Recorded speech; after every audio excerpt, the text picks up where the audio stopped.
today we're going to apply a tinted powder clear to these test panels, and then we're going to send these out for fluoride exposure.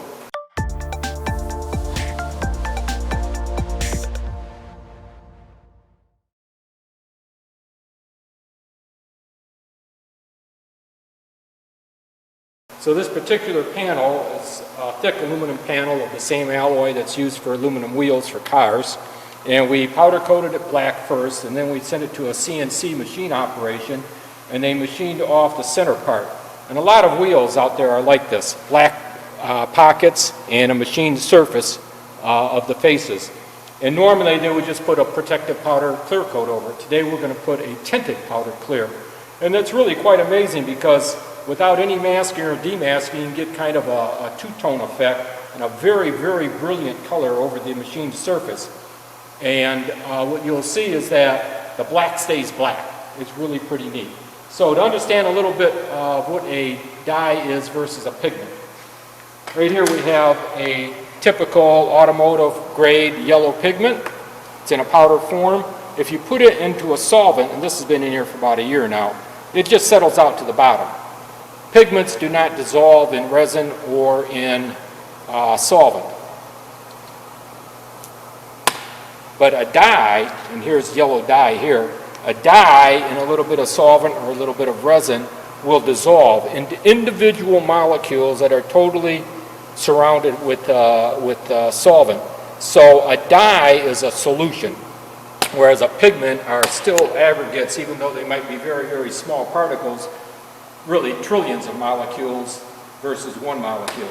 So with a dye, you can get a very, very brilliant, pure, high chroma color that you can't really get with a pigment. But dyes aren't particularly known for outdoor weathering.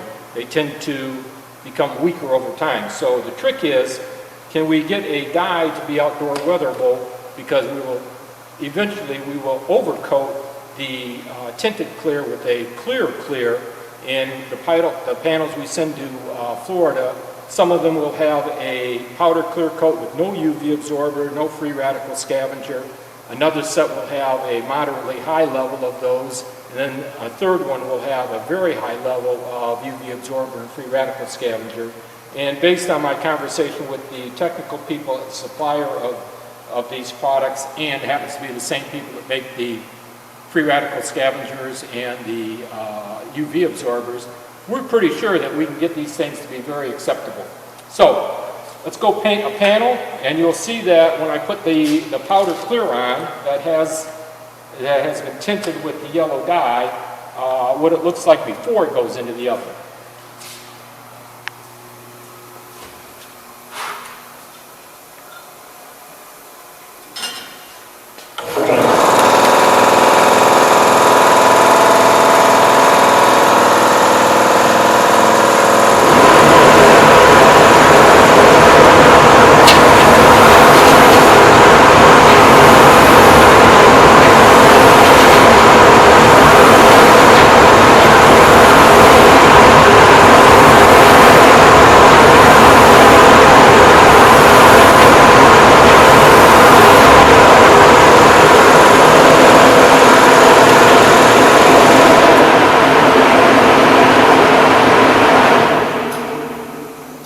See, it looks like a pastel yellow.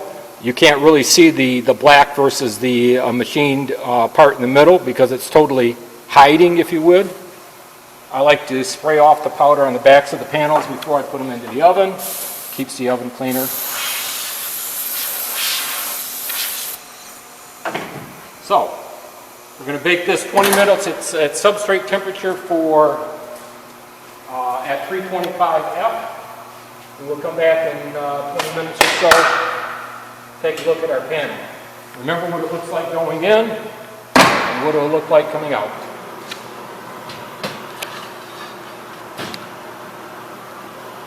There we go. Come back in 25 minutes or so, and we'll be done.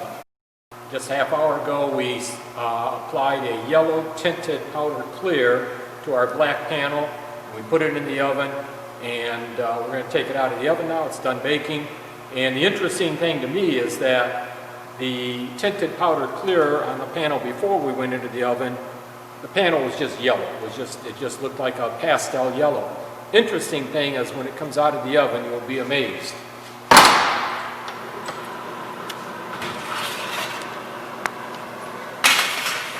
Now our panel looks like this.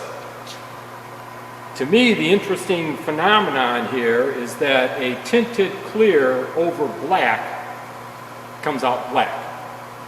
Over a bright metallized surface, it has a very, very brilliant color, but over black, it stays black. The human eye can't pick up any appreciable change in the blackness. So, can we capitalize on that phenomenon? And I think we can. We can make some interesting things here without any masking or demasking.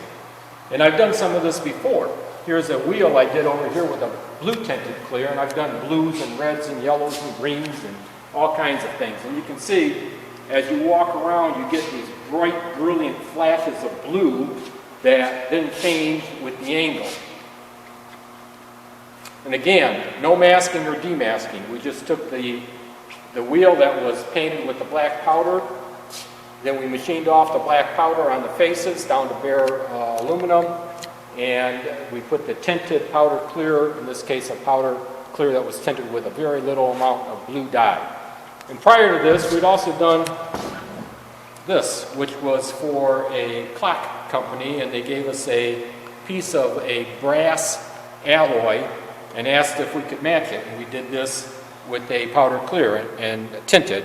And of course, this is not done over this was done over a bright surface, in this case not a machined aluminum, but the bright surface was a bright PVD metallization. And we came up with this very interesting look that you could not get with powder or paint by itself.